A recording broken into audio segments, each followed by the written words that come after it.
我本是个天才技术宅，凭借自己研发的游戏实现了财富自由。那时我以为，这世上最可信的，除了代码就是兄弟，所以将自己的专利贡献出来，入股了他的游戏公司。可我最信任的兄弟，和我最深爱的女人，早已暗中勾结，诱我签下一堆莫名其妙的合同，还让我背上了数百万的债务。友情、爱情同时背叛，我从高楼一跃而下，伴随颈椎断裂的脆响。再睁眼，我重生了，回到大四签约的那天，女友亲昵地挽着我，身体却倾向我那好兄弟。看着他那媚眼如丝的表情，我几乎控制不住一拳砸过去，让他赤裸着跪地学狗吠。但表面上，我只是垂眼冷笑。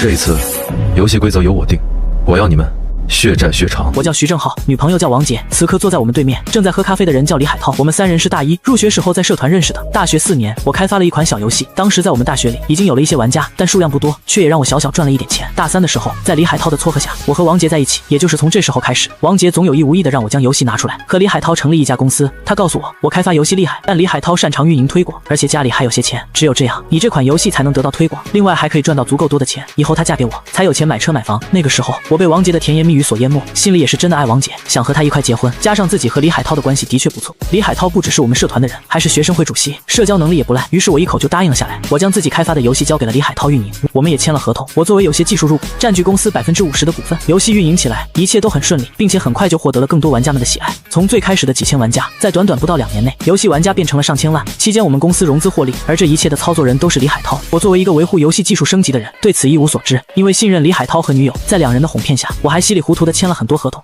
也就是这些合同，让我走上了一条不归路，最后跳楼身死。此刻，我们3人坐在公司楼下的深夜奶茶店，女友王杰笑着说道：“海涛，我们公司能发展这么快，你真是功不可没。”小杰，这都是你们家郑浩的功劳啊！李海涛盯着我，手中拿着一叠文件。郑浩，我这手中还有一些文件需要你签一下。我们公司如今正在申请上市，等上市后，我们身价都会倍增啊！王杰搂着的手臂晃动了起来，一副发嗲的样子说道：“小浩，你快点签了，我们待会去蹦迪放松一下。”我盯着那一叠文件，其中有一份就是我自愿将股份转让给公司的文件。当时稀里糊涂，加上王杰一直甜言蜜语的催促之下，我就签下了自己的名字。上一世我签了，可这一世我不可能再签。我扫了眼李海涛，他脸上笑容很盛，他知道我是一个技术宅，对这些东西不关注，也不会去细看那些合同。的确，之前我忙于开发升级游戏，为了给玩家更好的游戏体验，我经常通宵达旦。有时候看着李海涛递过来的一叠叠文件，我甚至连看都不想看，只想让他们帮我签了算了。那时候我经常对李海涛说的一句话：公司的游戏体验你就放心交给我，运营发展就交给你。的确，李海涛这一点做得不错，即将要把公司弄到上市。可能是我没有立即签字，旁边的王杰就和我说道：“小浩，你动作快点。”他一边说着话，一边补妆。李海涛也有些疑惑，问我道：“怎么了？郑浩有什么问题吗？”没什么问题，不过我今天有些累了，还是明天再签吧。我故意装作很累的样子。签一份文件也不需要多久，咱们公司现在面临上市，有些东西得提前弄好，不然到时候很麻烦。李海涛喝了口奶茶说道。我起身说道：“不着急，明天再弄嘛，我头有些疼，就先回去休息了。”我往外走去，王杰很快追了上来，询问我的情况。我看了眼王杰，他此时一副浓妆艳抹的样子，关切我要不要去医院看看。我说不用，我回去休息一下就好。他说送我回家，我摆摆手说不用，让他和李海涛去酒吧玩，放松一下。这段时间的确也很辛苦了。我上一世的时候很天真，觉得我们3人的关系处得很好，2人绝对不可能存在什么猫腻，所以也不会怀疑王杰会和李海涛搞在一起。但实际上，2人在大学的时候就已经搞在一起了。我就这样不清不白的戴了好几年帽子，最后自己的耗费数年的心血被骗走不说，还被构陷坐牢，受不了打击，跳楼身死。可现在他们怎么搞，我不管，我还故意给他们创造机会，让他们去搞，因为我要提前回家准备我的复仇计划。果然，等我话落，王杰也没有多想，就说道：“哦，那你先回去，我和海涛出去玩一会儿，我会早点回来的。你要是有什么事情，及时和我说。”好呢，我说道。穿着性感的王杰踩着高跟鞋，很快就上了李海涛的豪车。这是一辆红色的法拉利，就是靠我的游戏赚的钱买的。很快，一道轰鸣的声音响起，李海涛的法拉利就朝着前面开去。我盯着他们离开的背影，嘴角露出了一丝冷笑。我开着路边自己的奥迪 A4，就奔着家里过去。这一套房子是属于江边大平层，当时花了差不多1000万买的。不过名字写的王杰的，那时候我天真，为了证明自己爱他，什么资产都是写他的名字优先，导致我现在看似光鲜亮丽，实际上两手空空。当然，我也并不是没有筹码，我的筹码就是我手中的游戏。这一次，我会让这对狗男女付出巨大的代价。我首先将提前准备好的游戏升级数据给保存下来，这是我提前准备好升级的关键数据。旋即，我将电脑里的大部分数据清空，只留下了一部分我想要让他们拿到的数据。一直忙活到深夜时分，大概凌晨2、3点的样子，外面响起了开门的声音。我知道王杰从外面玩完回来了。我合上电脑，从书房里走出去。王杰的模样明显是喝了酒，并且脖子上还有一些抓痕。看他这个样子，不用说，刚才肯定和李海涛发生了激烈的战斗。我心里很是不爽，但还是将这种情绪给压了下来。自认为和王杰在一起后，没有任何对不住他的地方，并且经过他的劝导，我还拿出了自己的游戏和李海涛合作。生活上，我自己从公司获取的利益全部交到了他的手里。买车买房都是写他的名字。如今他名下光是房子都有好几处，另外还有豪车。而我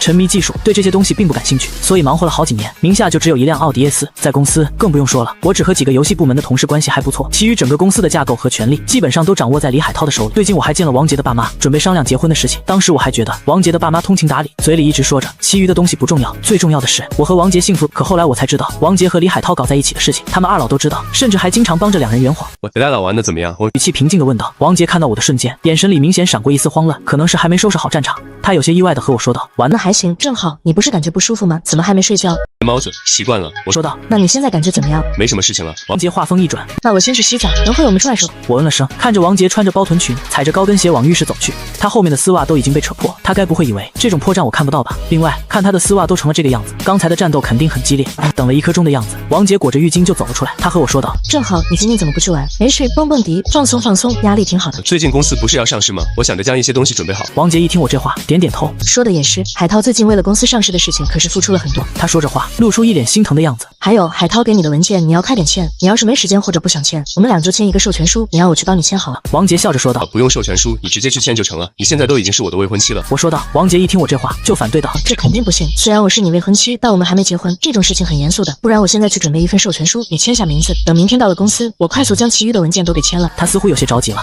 我见状则是说道：“今晚已经很晚了，等明天去公司再说吧。”他看了我一眼，点头说道：“好。”我起身上前想搂着王杰，可王杰却做了一个避让的动作，和我说道：“我有些累了，就先睡了，你也赶紧休息吧，明天的事情还很多。”他声音有些娇滴滴的，让人看不出什么破绽。我刚才只是一个假装的试探而已，没想到王杰居然为李海涛那个狗东西守身如玉，连碰都不让我碰了。我心里冷呵呵的笑着，原本想睡觉，但却发现睡不着。我身边就是逼死我的仇人，利用我的游戏赚钱，还给我戴帽子，最后设计害死我，让我跳楼身死的仇人。某一刻，我看着身边躺着的人，真想动手掐死他算了。旋即，这个念头很快又一次消失。我不能这样便宜了他，我一定要让他体会我上一世的痛苦的。如今我想彻底拿回这个游戏已经是不可能，毕竟游戏已经是属于公司。我脑子里很快就浮现了一个念头。第二天，我早早起床，按照往常的习惯，我给他准备好了早餐。他没多久醒来，我们一块吃了早餐。吃早餐的时候，王杰又提醒我，等会到了公司要做的第一件事，就是要将文件签了。1周后，我们公司就要上市了。我答应了声，说道：“我知道。”王杰听了我这话，脸上才露出一丝笑容。我们吃完早餐，王杰出奇的坐了我的奥迪去公司。放在往常，他都是开自己的豪车去公司，我感觉他是为了督促我，安抚我的情绪。一路上，他和我有一句没一句的说着，可他不知道的是，此刻我根本听不进他说的任何话。复仇的种子已经在我心里生成了一棵参天大树的模样。我以前是一个技术宅，甚至是他们眼里的老实人，所以才会让这对狗男女对我有机可乘。想想自己以前真傻，无条件相信他们。车子开到了公司，让我没想到的是，李海涛已经在我的办公区等着我了。他穿着西装革履，一副精神焕发的模样。我估计他早就等不及让我签下那些文件了。只要签下那些文件，公司的股份就不属于我了，我还会背上一些贷款。他可谓是精明无比，也心狠无比。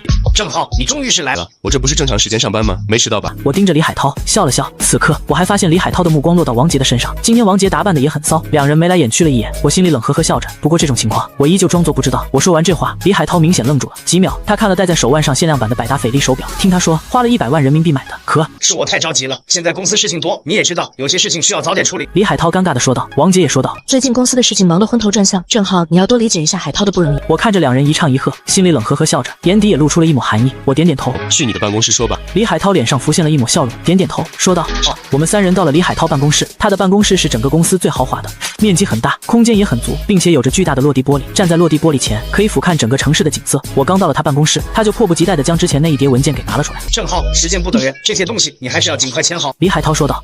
我看着那一叠文件，说道：“海涛，我打算从公司退股，这是我准备的一份股份转让契。”我这话落地，两人眼睛瞪大，不敢置信看着我。正好你没搞错吧？正好你没搞错吧？这时候退股，你难道不知道我们公司正在上市吗？你这样会毁了我们公司上市的计划。李海涛情绪激动了几分，王杰也很快帮腔说道：“这件事你怎么不提前和我商量？正好我告诉你，我不同意。”这两人明显是着急了，担心我退股，朝着他们狮子大开口，毁了他们上市的计划。王杰说完，可能觉得自己的语气太硬了，于是又放软了说道：“正好你做事情不能太过任性，知道吗？咱们现在是开公司，不是过家家。”王杰说着话给李海涛使了一个眼神，李海涛很快会意，就上过来劝我。没错，正好小杰说的对，你和小杰现在马上要结婚了，你这时候退股实在不是什么明智之举。等我们公司上市，到时候获得的分红源源不断的，这样你和小杰也能过上高枕无忧的好日子，你说是吧？被人劝说着我却不为所动。就算你要退股，也要先签了这些文件，你看怎么样？是啊，正好这些文件很着急，签了再说退股的事情吧。王杰也劝说。我看着两人一副狗急跳墙的样子，心想装什么？我现在将文件一份份拆开，到时候你们的面子往哪里放？但我不会这么做。现在拆开这些东西也没什么意义，就算我们此刻闹翻，他们仍能拿到一笔巨额的钱款，过得潇洒自在，这样太便宜眼前这对狗男女了。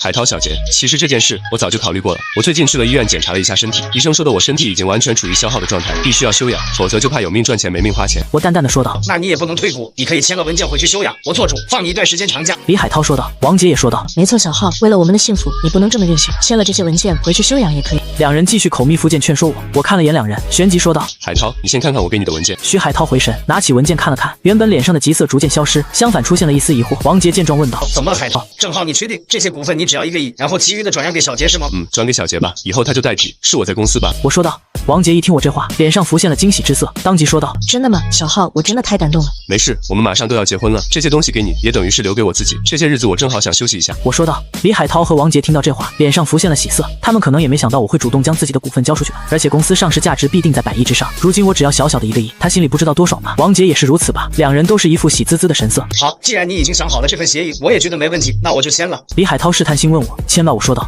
不过你这个钱要快点打到我的账户上，这是我和小杰以后结婚的基金。我说道。我马上让财务给你打钱，这个钱是打到你账户上还是小杰账户上？李海涛忽然问道。王杰一听这话，明显就紧张了一些，有些期待看着我，我心里开始骂李海涛这个狗东西，就连这1个亿就都想坑我，真该死，这对贱人。还是先打到我账户上吧，我要给小杰准备惊喜，没钱也不行。我说道。王杰脸上闪过一丝失落之色，这一抹失落之色来得快，消失的也快。那也好，李海涛说道。旋即李海涛就给财务去了一个电话，交代了一下事情，然后我就在协议上签下了自己的名字。李海涛看我写下自己的名字，一刻忍不住松口气，王杰也是如此。我轻笑了声说道。现在这些文件不用我签了吧？李海涛怔住了几秒说道。不用了。那你们先上班，我先走了。小杰，你要是回头有什么事情给我来电话。我说道。好。王杰说道。我心想这两人此刻肯定都在心里骂我大傻子，脑子有病，到手的上百亿资产或者几十个亿资产就这么放弃了。可他们不知道一个道理，欲使其灭亡，必先使其疯狂。现在他们肯定无比得意，正要弹冠相庆吧，觉得以后这家公司就是他们的了。我成为了一个彻彻底底的被抛弃者，可他们不知道的是，这也是我复仇计划的第一步。接下来我的复仇计划就要开始了，我要让他们跪在地上哭着忏悔求饶。我奔着家里过去，简单的收拾了一下东西。自从毕业加入公司，这几年我所有的时间都耗费在游戏上，没来得及休息，更不要说出去玩。如今离开了公司，正好找一个地方先旅游玩一下。我知道公司最近要上市，李海涛肯定是需要一份漂亮的业绩来吸引投资人，给投资人交出一份漂亮的答案。那么他需要做的就是升级游戏出一个新的英雄人物。这个新的英雄人物是我自己设计好久，在出之前公司就已经放出了一些消息，很多玩家都开始期待，并且在相关论坛还有热门的短视频平台都爆出了一些相关的数据图片，可以说热度很高，甚至一些游戏大博主都纷纷单独出视频解说这个新的游戏人物。现在这个英雄人物基本上已经成了万众瞩目的地步，为此我知道他们推广部在明天还会专门为这个游戏升级，还有出新英雄开一个专门的发布会，并且还会出一些游戏周边，这也算是李海涛为公司上市前做的进一步造势。不得不说，李海涛在营销方面还是有些手段的。我收拾完东西，又给王杰发了一个消息，告诉他我出去度个假。王杰没有回我消息，我买了飞机票，到了三亚订下了酒店房间，将电脑手机都调整静音。我开始躺在床上，吹着外面飘进来的海风，一直到晚上王杰都没有回我消息。我心想，现在他和李海涛肯定以为我将所有的东西都交给他们，正沾沾自喜庆祝，说不定已经在骂我是一个傻子，放着100亿资产不要，只拿走了区1个亿。正当我看着手机之时，另外一个人给我发了消息，他是我一个好友，给我发了好几条消息，大概意思就是知道我从公司退股离开，问我是不是傻。如今公司正式要上市之时，明明可以大赚特赚的时候，结果我却离开公司，将胜利的果实交给别人。可能是我没回消息，他还给我来了几个电话，我一个都没有接到。他叫赵磊，是我开发这款游戏的忠实铁粉，我们也是因为这款游戏认识的。他家里有钱，刚读完书没多久，家里就给了几千万让他创业。他也不是那种纨绔子弟，自身还是有些实力，靠着几千万资本，如今在互联网上也玩出了一些花样，身价翻了好几番。他一直都忽悠我跳槽，没事就和我说李海涛不是什么好东西，才给你这么点股份，说我要是和他弄一个游戏公司90%的股份都给我，他只分一点点。他说他做游戏不是为了钱，而是为了情怀，做一款伟大的游戏。我那时候听着他的话一直婉拒，没有放在心上，心里还憧憬着和王杰结婚过上好日子。直到我临跳楼之时，赵磊还给我打电话，问我有什么需要帮助的，能帮一定会帮我。不过那会儿我已经万念俱灰，在至交兄弟和喜欢之人的双重背叛之下，我紧绷的弦彻底断掉，最后跳楼而死。现在回想赵磊做的一切，让我挺感动的。毕竟在我绝望之际，大家对我避之不及的情况下，他还愿意站出来拉我一把，我心里是十分感动的。想着我给赵磊回了一个电话，我电话刚拨打过去，赵磊那边几乎是秒接。电话里他和我说道：“老徐，你终于是我接电话了，你怎么就从公司走了？没事干了这么多年，身体吃不消，出来散散心。”我说道：“你出去玩了呀？你现在哪里？我马上过来，我正好有件事和你说。如果是谈游戏，那就算了，你还是别来了，否则又让你辛苦跑一趟。”我笑着说道。赵磊连忙说道：“不谈游戏，和你说说别的你不知道的事情。”我将地址告诉了赵磊。赵磊听到我去三亚，当即说道：“你早说你去三亚，我那边有一套海景别墅，你赶紧从酒店退房走去，我别墅里等我，密码我发你手机了。”他相当阔气说道。挂了电话大概3小时后，赵磊就来到三亚和我会合。赵磊刚和我见面，就和我吐槽说道：“老徐，李海涛这家伙可真不是好东西，居然将你踢出局。这样我拿出10个亿给你开发游戏，还是按照我们之前说的规则。”还没等他说完，我盯着他，他止住了话头，连忙不好意思说道：“忘记了，赶得太着急。好了不说，游戏这些日子你在三亚，你想怎么玩，我陪你怎么玩。”我点头说道：“那就破费了，保障。”赵磊一笑说：“这些干啥？”我们坐在他家泳池边的桌上，摆着一瓶酒，赵磊玩着手机，不多时说道：“老徐，你看李海涛太不是人了吧？说什么游戏主创团队换了，说什么旧的团队跟不上公司的发展速度，这不是阴阳怪气骂你吗？”他递过手机让我看，我接过看了看，下面的评论基本上全部是吐槽我的。这游戏越来越垃圾了，原本的主创团队早就该换了。没错，祝福游戏往后肯定会越来越好。难怪我感觉最近的画风变了，感情是还了主创团队。恭喜公司，恭喜游戏。前面热度最高的评论基本上没有一条说我好话的，都是吐槽我的。明眼人都知道，这肯定是李海涛公司做的。控评说白了就是请了水军来黑我。赵磊没好气说道：“老徐，你现在看清楚这家伙的嘴脸了吧？让你离开公司，占据了你的成果，还故意发这种新闻来恶心你。明天我就去公司狠狠收拾李海涛这个恶心人的玩意。”没事，被说几句又不会少一块肉。我淡然的说道。赵磊对我说道：“老徐，你脾气是真的好啊。”我抿了口酒，什么都没说，放下酒杯。时间也不早了，我先回去休息。好，赵磊说道。我躺在床上，公司的几个同事也给我发了消息，告诉我前脚刚走，公司就找了新的团队过来，如今他们都被边缘化，明显是逼着他们辞职。还有人问我是不是跳槽找到新公司，愿意跟着我一块干。我看着他们发来的消息，心里只是呵呵一笑。消息里面肯定真真假假，说不定里面还有李海涛派过来试探我的。我看了看消息，给他们回了消息，内容也很简单，就是让他们安心工作，别想有的没的。消息发完，加上喝了点酒，没多久我就睡了过去。这一觉我睡得也很踏实，也不知道过了多久，外面忽然传来了砰砰砰的敲门声。赵磊的声音从外面传来：“老徐，开门出事了。”我从床上起来开了门，就看到赵磊手中拿着一个平板，他将平板递给我。发布会开始了，你快看看。发布会是采取直播的形式进行的，坐在中间位置的人正是李海涛，西装革履，留着大背头，显得风光无比。旁边则是坐着王杰，穿着一身包臀的职业装裙子，脸上化着淡妆，显得有几分端庄。期间两人还一副眉来眼去的模样。李总，今天是咱们公司游戏升级和新英雄亮相的预热发布会，请问您有什么想说的？一个记者忽然站起来提问，李海涛整理了一下领带，笑着说道：“这次游戏升级一定会给各位玩家带来新的体验，里面还会隐藏着很多惊喜，相信不会让大家失望了。详细的内容待会由我们新的游戏策划总监来给大家一一讲解。”李总，我听说原来的游戏总社已经离开公司，这里面有没有什么内幕可以给大家讲讲吗？这个问题问出来，吸引众人的好奇心，大家都纷纷观望。李海涛和王杰对视了一眼，李海涛脸上露出神秘一笑，说道：“这件事就让我们王总和大家说明一下吧。”王杰接过话筒，看向镜头，脸上带着笑容说道：“这件事说起来也不复杂，我们公司如今面临上市，之前的游戏总社设计思维陈旧，有些跟不上我们公司的发展，所以我们公司才换了新的游戏总社。”王杰说这话的时候，眼神里似乎还带着一丝讥讽之色在里面。此话落地，众人发出一片哗然之声。直播弹幕里有人发声：“骗人的吧！我听到有内幕消息，这次的游戏升级和新英雄都是之前总社弄的。那他们这不是过河拆桥吗？而且这个游戏都是之前的总社开发出来的，现在公司要上市了，就把人给踢出局了吗？你们胡说什么？明明是总社的个人能力不行，公司需要新的发展替换新的血液，很正常。”我身旁的赵磊看了眼我，忽然问道：“老徐，你最近是和你对象闹什么矛盾了吗？”我知道赵磊的言外之意，若是我没有和王杰闹矛盾，他应该不会在公开场合如此说我吧。此时赵磊还是一副憋着气的样子，若是这一番话是李海涛说出来的，以赵磊的脾气估计早就开喷了。我看了眼赵磊说道：“我现在离开公司，他们总要找一个合适理由对外解释，这就是合适的理由吗？”不用说，这肯定是李海涛的主意，不然你对象不会这么干。赵磊有些气愤地说道。我听后心思沉了沉，赵磊是不知道其中缘由，我当然也没有解释。我现在就看两人还能得罪多久。记者接着提问：“那是不是可以理解为之前的游戏总社是被你们开除了，是吗？”这个问题可以说是相当尖锐。王杰和李海涛再次进行了眼神交流，旋即王杰说道：“为了游戏带给大家更好的体验，我们也是没有办法，有些该淘汰的人就应该淘汰。画面弹幕里呈现的内容说得对，之前的游戏人物看着没有一点人性，早就该换游戏总社的希望。新的游戏总社能给我们带来惊喜。”我听说这位新的游戏总社是从国外聘请过来的，大拿肯定比之前的总社强多了。弹幕已经一边倒了，赵磊忍不住说道：“不行，我不能看着这群家伙颠倒黑白，明明是你自己退出公司的，到了他们嘴里怎么就成了你被开除的了？”赵磊开始拿出手机疯狂发弹幕，他想要将事情的真相给解释出来，可是他发出来的弹幕很快就被其余的弹幕给淹没。这些一边倒的弹幕不用说，肯定是李海涛他们请来的水军。忽然就在这时候，另外一个记者忽然提问说道：“王总，听说之前的游戏总社和你是男女朋友关系，不知道有没有这么回事？如果是，那么你刚才说的那一番话是不是有些太伤人了？”此话落地，直播间一下就炸了，人气也到了一个顶峰。王杰面色微变，但很快恢复了正常。他调整了一下情绪，就说道：“这位记者，我不知道你从哪里道听途说的谣言。今天本身是游戏预热会，我个人的感情状况本来是不太方便说，但你今天既然问了，那我就澄清一下谣言。我和原来总社只是同事关系，除此之外没有任何关系。”听到此话的我面色微变，即便有些事情我知道结果，但却还是会有一点难受。不过也好，他不装了，我也没有什么好掩饰的。赵磊脸上的表情此刻不知道有多精彩，他用吃惊的神色看着我说道：“老徐，你们什么时候分手了？你什么时候这么八卦了？”我说道。赵磊可能知道自己失言，很快就闭上了嘴巴。我关上直播，没有心情继续看，赵磊就安抚我道：“老徐，没事，回头我给你介绍一个更漂亮的。没什么事情，你就先出去吧，我自己静静。”赵磊从我房间离开，我将之前随身带来的硬盘拿了出来，插进电脑，里面有我做的一款新游戏，虽然还不是很完善，但已经有了基本的雏形。我上辈子是想着等公司上市，给他们一个惊喜，可我没等到这个时机，大概是发布会结束没多久，我的电话就响了。电话是王杰打来的，我稍微犹豫了一会，就按下了接听键。王杰的声音从对面传来：“徐正浩，今天的直播你应该全程看了吧？”他声音带着一丝倨傲，称呼我的全名。我听到这个称呼，大概就明白了过来，他是找我来摊牌了。对此我也早就有心理准备。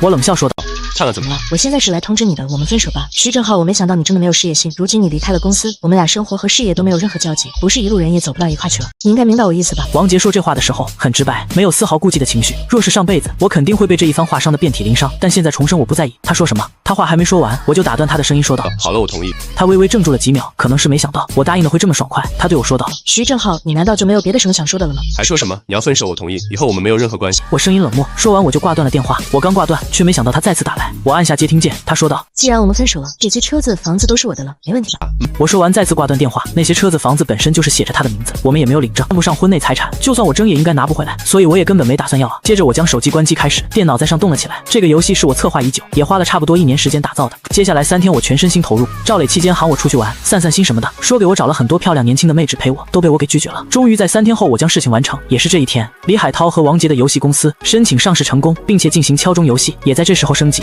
新英雄也发布了，公司市值一瞬间就超过100亿，在当时的游戏股里可谓是炙手可热，备受大家推崇。而我也是同天将自己的游戏做了内测，我邀请了一些以前论坛上的游戏好友进行游戏内测，他们玩了1-2个小时，都纷纷对我进行了回应。卧槽，牛逼！有这么牛逼的游戏，什么时候正式上线啊？这游戏上线肯定会吸引一大波人，这体验可比之前的游戏强太多了。面对他们的回馈，我嘴角带着淡淡的笑容。我快速回复了他们的消息，告诉他们游戏还没有正式完善，你们先玩几天，到时候游戏有些 bug 还需要修复。他们很快问我可以多发几个内测码吗？他们想让自己的朋友也玩完。我想了一下，没有耽搁，批量给了他们一批邀请码。做完这一切，长舒了口气，接着我躺在床上睡觉，也不知道睡了多久。手机响了起来，我按下了接听键，是赵磊打来的。我按下接听键，赵磊问我在干什么，我说睡觉。赵磊立即和我说道：“今天天气这么好，你睡什么觉？赶紧来海边。”想着没什么事情，我跟着赵磊一块到了岸边。海风吹来，空气当中都带着一股咸咸的味道。海边港口停着一艘游艇，赵磊可能是觉得我这几天将自己关在屋子内，想带我去散散心。他还喊了不少人，在游艇上办了 party， 俊男靓女来了不少。不过我对于这些东西没什么兴趣。看到旁边的钓鱼竿，我来到甲板上开始钓鱼，看着宽阔无边的大海，还有湛蓝无比的天空，我感觉整个人都轻松了不少。赵磊不多时，端着一杯酒朝着我过来，和我说道：“来，老徐，喝一点。”我接过酒，轻轻喝了口，说道：“老赵，你费心了啊。”赵磊和我说道：“这都不算什么，只要你开心就好。”他一脸笑容盯着我，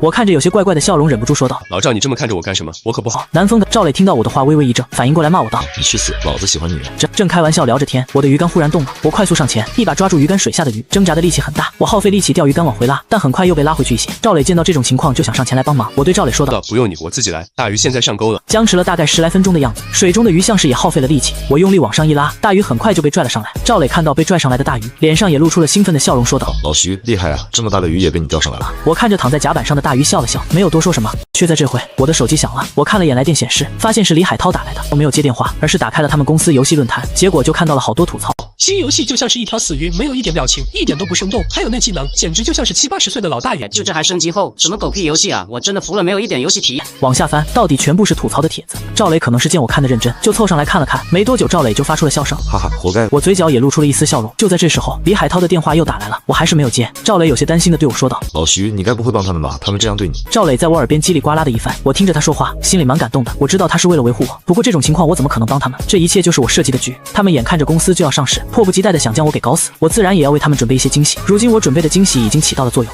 李海涛连续给我打了几个电话，我没接，于是王杰的电话又打了过来。我稍微犹豫了一番，按下了接听键。王杰的语气有些急促，和我说道：“正好你现在哪里？赶紧回来一趟。”怎么了？我明知故问。公司的游戏出问题了，我不管你现在哪里，赶紧回来救火。王杰的声音似乎充斥着命令的口吻，我听后微微一怔，旋即讥笑了一声，说道：“王总，你是不是忘记了我已经被公司开除了？你是不是找错人了？”王杰却没有管我说什么。小浩，现在不是我们闹脾气的时候，现在游戏出现的 bug 关乎我们公司的生死存亡，这款游戏也是你的心血，你不希望游戏和公司出什么事情吗？王杰立即说道：“是我甩的，你知道吗？是老娘不要你的。”没什么事情，我就先挂了。我根本没有心思听王杰撒泼。李海涛的声音响起，说道：“正好你真的要做的这么绝吗？”我什么都没做。我没好气说道：“你该不会是以为公司离了你，游戏离了你，我们真的就没有办法挽回局面了吧？”李海涛声音压低了几分：“你要是是有本事，就赶紧让你们的总社将游戏恢复好。我说完，毫不犹豫挂断电话，几乎没有任何迟疑。就在这时候，赵磊再次朝着我竖起大拇指，爽对的，太爽了！我刚才看了他们公司的股价已经拦腰截断了，我现在找一些媒体朋友将这件事好好报道一下。赵磊见嘻嘻的笑着，我也没有阻拦赵磊，这也是我复仇计划的一环。赵磊几个电话拨打出去，这件原本还只是小范围传播的事情，一下全面开花，在网络上闹得沸沸扬扬。很多玩这款游戏的网友都纷纷吐槽，原本以为刚升级的游戏带给我们的会是惊喜，没想到的是惊吓。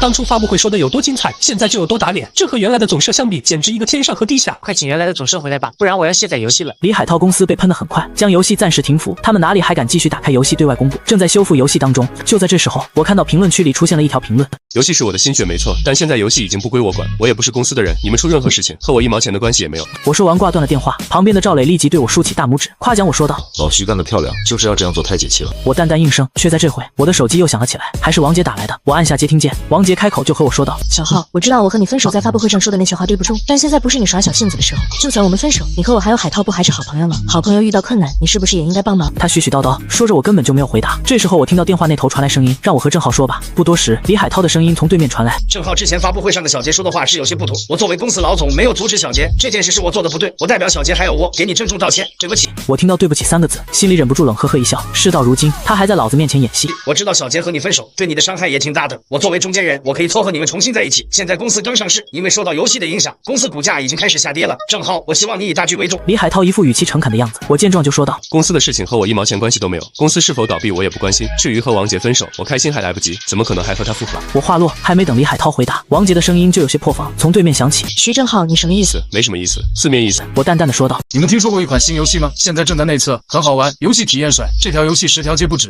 兄弟，你说的10条街还是太谦虚了，100条街不为过啊！人物细节做得很好，动作流畅，简直是上顶之作。我有预感，这款游戏一旦公测，必将登顶。我看着这些评论，微微失神了几秒。我才刚刚将一批内测码发出去，没想到居然就有人玩过了。我目前给出了的游戏内测码不过200-300个而已。我打开游戏论坛就看到，原本我给游戏内测码的人又找到了我，说道：老哥，你这游戏太牛逼了！现在有人开始出高价求内测码，一个内测码都炒作到1000元了。我见到这种情况就和他说道：我给你的内测码，你可能不能拿来卖钱。放心，我给出的内测码都是一些游戏老玩家，你说的那种事情我干不出来。你赶紧准备公测，我玩了1整天了，基本上没有发现 bug， 到时我要成为游戏最老的玩家。他这发的是一条语音消息，听得出他很兴奋。放心，公测我会告诉你的。我这个游戏的名字叫做无疆，耗费了我巨大的心思构建的。我打开游戏看了看，刚打开就收到了一封内部邮件，邮件很简单：你好，我是大海游戏的老总，我叫李海涛，我们对你这款游戏很感兴趣，不知道有兴趣可以详谈一下吗？我看到这封邮件，微微怔住了几秒，没想到李海涛居然会找到这里来。我刚想拒绝，但想了一下，没有立即拒绝。我回了一封邮件，谈什么怎么谈？我消息刚发过去，李海涛立即就回了我们大海游戏。你应该也听过吧，实力非常雄厚，我们愿意收购你这款游戏，价格十分丰厚，并且收购你这款游戏，我们可以让你这款游戏在全世界开始流行，拥有无数的玩家。你是做游戏的，肯定也想自己的游戏很多人玩吧？李海涛还是这么无耻，我可以考虑。我说道。发完这条消息我就不再回答。目前李海涛他们肯定还不知道这款游戏是我做的，否则也不会私发邮件给我。我合上电脑，船已经靠岸。赵磊和我说道：那条大鱼要带回家吗？带，当然带，好不容易钓的。我笑着说道。赵磊答应了一声，说道：好呢。旋即将大鱼给扛到了车上，一路坐车回到了家。赵磊吩咐阿姨做鱼吃，然后对我说道：老徐，你听说过最近有一款叫做无疆的游戏吗？我微微诧异看向赵磊说道：怎么了？这款游戏最近好像很火，一马难求，听说很好玩，我突然想要搞到内测码都搞不到。有这么火吗？当然了，内测码有的听说已经炒作到1万块钱，如果我们能投资这款游戏，你说我们会不会发了？赵磊一脸认真的样子说道。我对赵磊说道：投资我可没钱。你没钱我有钱，你还有技术，到时候我们投资，你加入进去这款游戏肯定会变得更好。如果真能收购我入股的股份，我们1人1半。我有些意外看向他说道：你还真是大方，这有什么钱乃是身外之物，我就看中你这个人，觉得你这个人潜力无限。赵磊说道：你难道就不怕李海涛已经接触了？相比他来说，在游戏方面，你完全可以说是一个门外汉，你根本竞争不过他。你说的倒是也对，那你有什么办法？如果这么好的游戏给了李海涛，那么肯定会毁了。赵磊问我，我摇头说道：没有。赵磊赶紧说道：那我得赶紧想想办法，不能让那狗东西捷足先登了。赵磊说完就开始拿出手机打电话忙碌起来。看着赵磊的模样，我忍不住笑了笑，却也没说什么。到了深夜，我打开游戏看到李海涛又发了消息，他说他很尊重游戏，若是无疆这款游戏能让他们公司运营，肯定不会埋没这款游戏，并且他还告诉我，收购这款游戏，整款游戏继续让我负责，完全让我主导。他尊重游戏，尊重技术，更尊重我。这样冠冕堂皇的话，听着真的是可笑无比可笑。李总，你这话说的让我有些感动了。我回了消息，旋即关上电脑。第二天，大海游戏公司对外开了发布会，宣布了了3件大事。第一件是游戏 bug 基本上被修复，第2件他们找到新的投资方，将会有一笔不俗的资金入股，将会让我们这款游戏变得更好。第3件，他说市面上出现一款新游戏，现在他们公司已经在接触这款游戏，不日应该就能拿下这款游戏，获得发行权。这3件事情宣布完，大海游戏的股价当即上涨。我出于好奇的心情，打开了游戏论坛，想看看游戏修复的怎么样，可论坛里还是哀嚎声一片。都说新来的总社是一个垃圾游戏，修复成这样，就算是修复了吗？下面出现了一些有意思的评论。不过大海游戏要代理吴江的话，那估计还能行。这款游戏我听朋友说过，很牛逼啊。我也知道动作流畅一流，体验了，不知道什么时候公测的。要是能有个内测码就好。内测码你们就别想了，现在外面都7、8千一个了。众人都是一副惋惜的神色。我注册了一个小号，回复了其中一个人的消息。我说道：“你们要内测吗？可以找我拿，我有。”我们很快就会收购一款新游戏，以后发展只会更好。气死你！王杰的声音带着炫耀。我听了后淡淡的说道：“那就恭喜你了。你的确应该恭喜我。我告诉你，我现在已经和海涛在一起了。哦，不对，我早就和海涛在一起了。其实从大学我们就在一起。那时候我听着王杰的语气里带着酒意，明显是没少喝酒。我虽然不知道他接下来要说什么内容，我却默默按下了录音键。他的声音继续从对面响起。那时候我和海涛在一起，海涛看上你的游戏，就让我和你在一起。这么多年，我们没事就在一起背着你，不知道干了多少事情。徐正浩，你现在应该很生气吧？你气死了吧？我不生气。我说道：“不可能，你肯定已经气得跳脚了。但是你拿我没有办法，对不对？你只能无能狂怒。”听着王杰可笑的声音，我简直无语哦。我这里还有不少我们的亲密照，我发你看看，气死你！不多时他就将照片给发了过来，都是和李海涛的亲密合照。我没想到王杰喝醉了酒会做出这么可笑的事情。我将照片一一保存，什么都没说。他继续说道：“徐正浩，你现在知道自己是一个多可笑的人了吧？你就是一个小丑，垃圾人。”他骂着我，炫耀着好像自己是一个胜利者。我听后心里沉了沉，上辈子他们的确是一个胜利者，将我这个失败者狠狠推入了悬崖。这辈子我不会让上辈子的事情重蹈覆辙的。说完了吗？我说道。说完了，太爽了。徐正浩，我告诉你，我和海涛以后只会是上流人，而你永远只能生活在阴暗的角落里。我从来就没喜欢你，看上过你。我也是。说完我挂了电话，从阳台上走回来，赵磊正等着我，看他一副激动的样子，像是有很多话要和我说。我也没有等他说出口，先一步说道：“没错，这款游戏就是我开发的。”此话落地，赵磊张大了嘴巴，露出了一副错愕的模样，看向我的眼神带着不敢置信。你说什么？我没听清楚。他问我。老赵，你听好了，这款叫做吴江的游戏都是我开发的，你有兴趣投资吗？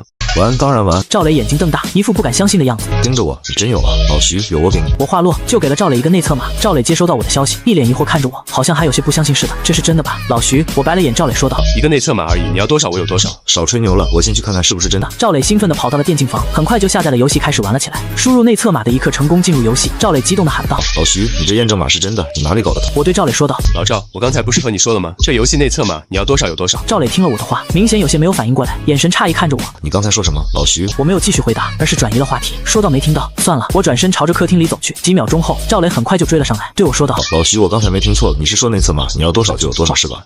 没错。你认识吴江这款游戏的开发者吗？我就说你这种游戏开发大拿资源就是多，你赶紧联系一下，说不定我们还能捷足先登，拿下投资运营权呢。赵磊双眼发光，像是一下看到了希望一般。我的确认识游戏开发者。我刚说到这，手机忽然响了起来，我看了眼来电显示，发现是王杰打来的，我根本没有心情接，就挂断了电话。可没想到王杰一连打来了3、4个电话，不得已我按下了接听键。王杰的声音从对面传来：“徐正浩，你今天的新闻看了吧？我告诉你，你别以为自己有多重要，我们大海游戏离了你发展的更好。”下午3点，游戏发布会正式进行，1小时的发布会，讲的全部是游戏，没有任何多余的废话。公测放开，原本只有300、400万加，仅从下午到晚上，一下就涌入了上百万玩家，这是我没预料到的。没想到游戏热度这么大，一些自媒体游戏博主纷纷试玩新游戏，并且给出了高度的评价。大概1星期的时间，游戏玩家总数就破了1000万。这1星期，李海涛和王杰给我来了数个电话，但我一个都没接。他们还给我来了不少消息，问我怎么回事，为什么有新游戏不提前和他们沟通，现在将他们置于这个地步，还说要和我当面谈。我看着这些消息，什么都没回。王杰估计也看到了自己给我发的照片，开始后悔和我道歉，并且还哭着给我说对不起，我求我原谅他什么的，我均没有回复。大概1个月后，大海游戏的股价拦腰截断，公司内部已经传出了裁员的消息。赵磊和我说道：“老徐，最近我们公司还有从大海游戏跳槽过来面试的，我全部给拒绝了。”我看了眼赵磊说道：“老赵，如果有合适的人，我们还是可以要的，不要一棍子全部打死。”赵磊笑了笑说道：“我知道，再过1月我们手游版也可以上线了。”赵磊告诉我，我嗯了声表示知道了。大概手游版上线1周，也迅速获得了1000万玩家的喜爱。吴江这款游戏很快被估值超过100亿。这天我从公司下班，我看到门口停着一辆车，我刚走几步就看到了李海涛和王杰来到了我面前。时间过得很快，赵磊的速度也很快，他告诉我说道，他从家里又弄来了5个亿，现在资金充足，随时配合我，办公场地也租好了，就在三亚公司也注册好了。我嗯了声说道：“可以，你的效率很高。”那肯定这款吴江游戏我最近都通宵玩了好几天了，体验太棒了，上线绝对爆火。这时候电视里正好播放李海涛上新闻采访的视频，李海涛穿的人模狗样，主持人问他：“听说你们和吴江已经有了深度的合作，是真的吗？”“是的，我们和吴江开发者进行深度的洽谈，他对我们公司很感兴趣，估计不久就能签约合同合作了。”赵磊看到这一幕就说道：“无耻啊，真的无耻！老徐，你说世界上怎么有这么无耻的人呢？他们真的是什么话都说得出口。无妨，老赵，你现在可以开发布会，会我们公测提前。我说道。新团队我已经组建的差不多，客服团队都已经找好，如今提前公测也可以。赵磊听后微微错愕了几秒，说道：老徐，这么仓促吗？突然吗？看不得他嘚瑟的样子，开始吧，你不要说你联系不到人。赵磊听后轻松说道：老徐，你这是说的什么话？人我有的是，放心，半天肯定搞定。好，对了，你到时候和我一块去吗？去，当然去。我嘴角带着淡淡的笑容。吴江这款游戏也是在原本的那款游戏上的突破，算是我多年的大成之作吧。赵磊忽然兴奋了起来，说道：你说李海涛和王杰看到这一幕，到时候会有什么样的表情？他们什么样的表情我不管，我只想让这对狗男女受到报复。赵磊都要跳起来了，立马对我说道：投我，当然投我，太有兴趣了。那简单，你现在组织一个团队开发出手游版1周后 PC 版对外公测。我说道。赵磊立即说道：好，一切都听你安排。现在需要多少钱？我马上给你打。你有多少钱？我问道。我账上现在有3个亿的现金。你先注册一个公司，然后将钱全部打到公司账户上。另外，我需要组建一个团队。没问题，我只管出钱，事情你做。当然，你需要我做什么，尽管吩咐，我一定配合你。赵磊说话的语速很快，一副生怕我后悔的样子。那先睡觉吧。我说道。啊，睡觉？现在怎么睡得着？这么重大的事情。赵磊一副意犹未尽的样子，我则是没有理会他，进入了房间。当然我也睡不着，我打开了游戏，发现李海涛给了我发很多条消息，约我见面什么的，我不再回复，而是继续升级游戏。与此同时，还有其余公司给我发消息，想要联系我，洽谈游戏合作的消息，但都被我婉拒了。由此我忙活了一晚上，我要开始进行我的复仇第2步，我要让这对贱人付出代价。他们玩对赌是吧？我要将他们的游戏玩家全部给抢过来。我在游戏里发布了一则公告，说1周后游戏进行公测。游戏里的几百名玩家都纷纷兴奋地说道：那我以后就是元老了。我也是他，太兴奋了，这么好的游戏就应该让大家一起玩，相信过来玩的人肯定不会失望的。游戏公测内容发布，李海涛给我发了消息，说他们大海游戏已经准备好了，随时配合我们吴江公测。我心里呵呵一笑，没有理会他。游戏公测就不劳烦他了。我虽然没有答应他，但是李海涛也是无耻的，宣传的时候总是捆绑吴江，好像吴江成了他们公司的游戏。不过我也没有拆穿他们，现在捆绑的多厉害，让玩家的期待值变高，到时候摔的就有多惨。这些事情我都已经想到了。这条消息发出去，立马就被一批人吐槽了，说我能有内测码。我发消息的时候屏蔽了自己的 IP 地址，让人无法追踪。我回了一些人的消息，说自己有内测码，让他们加我就是。虽然有人不相信我，但还是有人选择相信了我，加了我，又给我发消息说道：兄弟，你若是真有内测码，你给我发了，你就是我的义父。当然，不过我给你的内测码是锁定你的 IP 电脑的，只能你自己用，如果倒卖就不能用。义父快给吧，我保证自己玩。就这样，我大概又发出去几10个内测码。发完之后，我注销了账号。接下来各大游戏论坛基本上都有求吴江内测码的帖子。到了下午，赵磊一副垂头丧气的样子，找到我说道：老徐，这次完了。我看到他这个样子，就问他怎么完了。出什么事情了？赵磊和我说道：现在李海涛他们正在开庆功宴，你知道吗？他们已经联系好吴江这款游戏，并且还拉到了一笔10个亿的投资。不过这笔投资好像是对赌合同，第1年盈利20%，往后2年3倍盈利。有了吴江这款游戏，他们肯定能完成对赌的。你说这对贱人怎么运气就这么好了？赵磊感慨说道。我对赵磊说道：你先不要着急，再看看。还不着急？这件事基本上板上钉钉。你说这吴江游戏开发者也不差，亮一下眼睛，居然和这大海公司合作。我跑了1天都没有弄到内测码吗？没了。你说这内测码也难搞。我刚得到消息，下午放出了几10个，刚想去买，结果是锁定个人 IP 电脑的，买了也没用。赵磊说道。看着赵磊满脸沮丧的样子，我忍不住笑了笑，说道：老赵，你这么想运营这款游戏啊？当然了，就算我不代理，也别让大海公司代理。李海涛什么德行，